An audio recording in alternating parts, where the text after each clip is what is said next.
Okay, welcome to Korea. And okay, we have Sayaka and Mari. Let's introduce first. So my name is Sayaka and I'm leading partnership at Shibuya Startup Support. Shibuya Startup Support is a government-backed program run by Tokyo Shibuya office to support international startup and founders to enter the Japanese market. And our goal is to make Shibuya more diverse and inclusive and a global startup hub in Japan. Nice. And Mari? Yes, so I'm also working together with Sayaka at Shibuya Startup Support, leading partnership and communications. Okay, Shibuya Startup Support is kind of famous.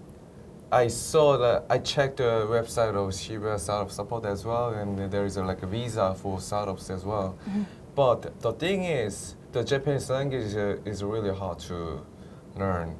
So even people who are not good at Japanese language, like, can you support them as well? Of course, yeah.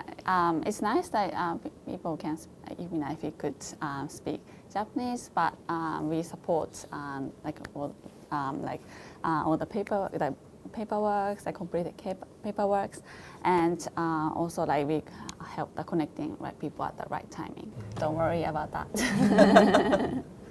Oh, and by the way, it's your first time in Korea, Mari. So yes. Like, how is it? How does it feel? It's been really amazing. I've always wanted to visit, so it was always on my list. I didn't have so much time to do sightseeing, but coming here at Fosterbridge, it's like really welcoming. People are all ready to like network and support each other, so it's a nice community. And also the food is amazing in South Korea. I also really enjoy the skincare products, but shopping too. So yeah, it's been really fun. Nice. And in terms of business, what mistakes like startups usually make when they try to expand to Japanese market or when they try to enter the Japanese market? What mistakes startups make? Yeah, so we had a stage with a Korean startup yesterday. His name is Michael, and they're making a fandom platform for Japanese consumer users and Korean users.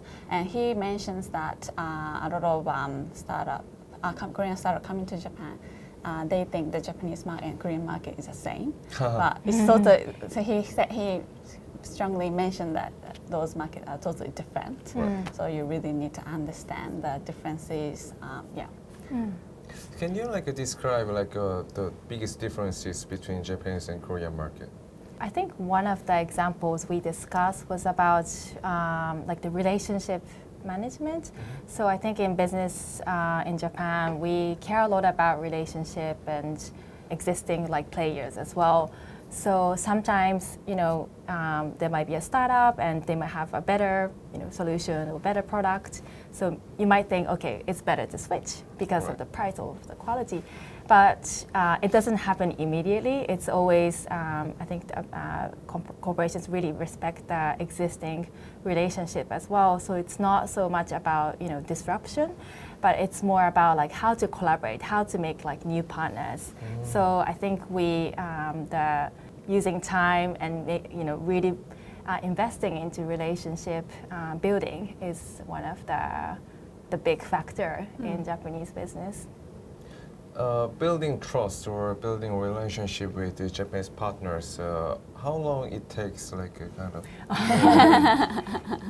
Because I think the pipeline or how to find a right network.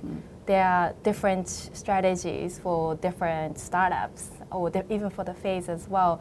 For example, Shibuya Startup Support might have certain network that we can introduce to right partner or right network. There are also many corporate venture capitals in Japan. So they might be really eager to meet with the startups and really introduce their internal teams as well. There are also accelerators, both independent but also run by the corporations, which they also have a KPIs to do something with startups. So I think there's different ways to kind of reach and start creating that network.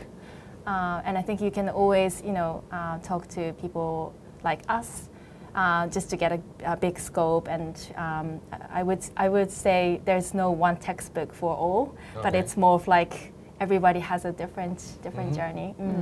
Okay, then let's move on to the questions for Fosterbridge. So, what do you expect from Fosterbridge? What makes you to join the Fosterbridge this year? This is our first time actually to join the startup conference in South Korea, and we wanted to learn more about the startup ecosystem. And also we wanted to join the Fosterbridge because you guys have a global network and you bring all the amazing like VC or startup from different countries. So that's why we also wanted to meet other ecosystem builders around the world. Okay, and Marie? Yeah, I think that definitely for us, the global or like this international aspect is very important for our team. And Fosterbridge is one of the great events to really bring the international presence. So we wanted to be here. Also, I think Japan or South Korea, there's some similarities in terms of like how to go global, how to really connect with local global communities. So I think we were able to meet with many different players who can later on like co-create the ecosystem together, which is super exciting. Do you have like any like memorable moment or memorable like character, memorable person from the Fosterbridge? Definitely big thanks to you and Lisa. You guys I think you know a lot of conversation actually did happen. Also, even from before the event with WhatsApp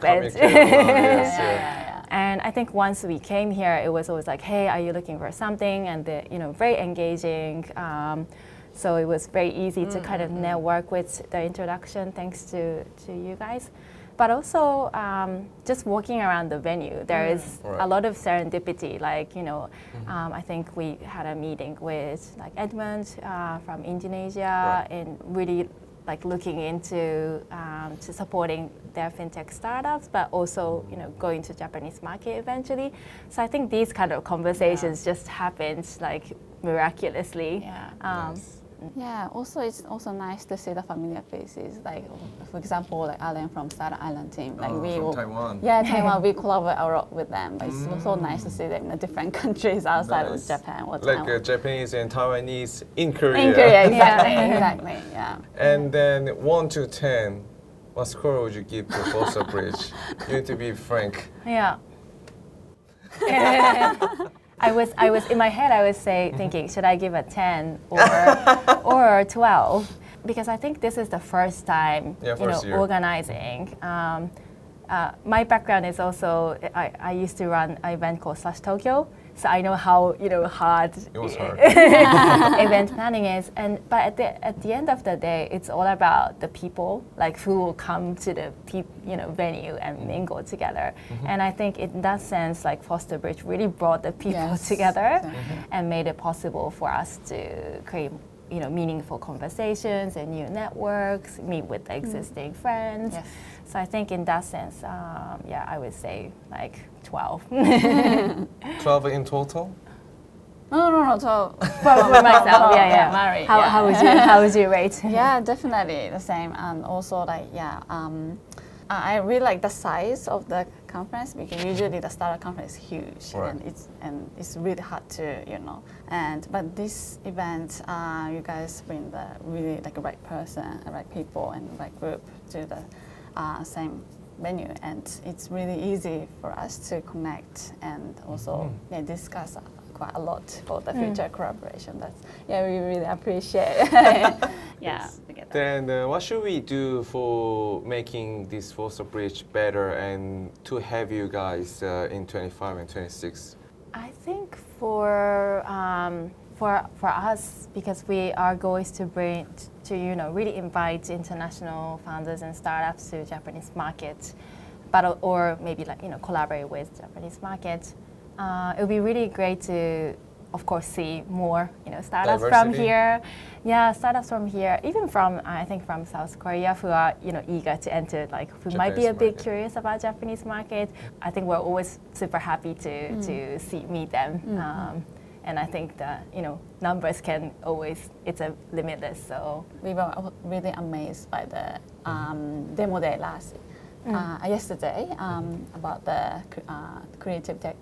startups, and yeah, so we were really amazed how mature the product and yeah, very innovative product they have. So we really want to meet those people more in the future. Yeah. And like any last message or comments to your colleagues in Japan or for your family or friends, any message to them? Yeah, I mean, it's such an amazing place to be. So I definitely want to come back at some point.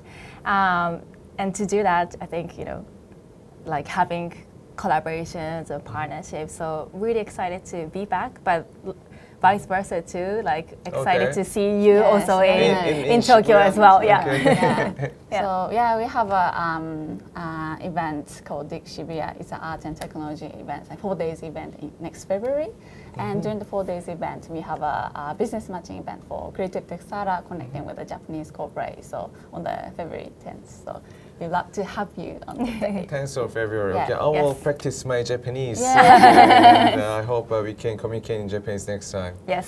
Sounds Okay, great. thanks for coming today, and that's it. Today's interview. Thanks. Thank you so much. Thank you for having 감사합니다. us. 감사합니다.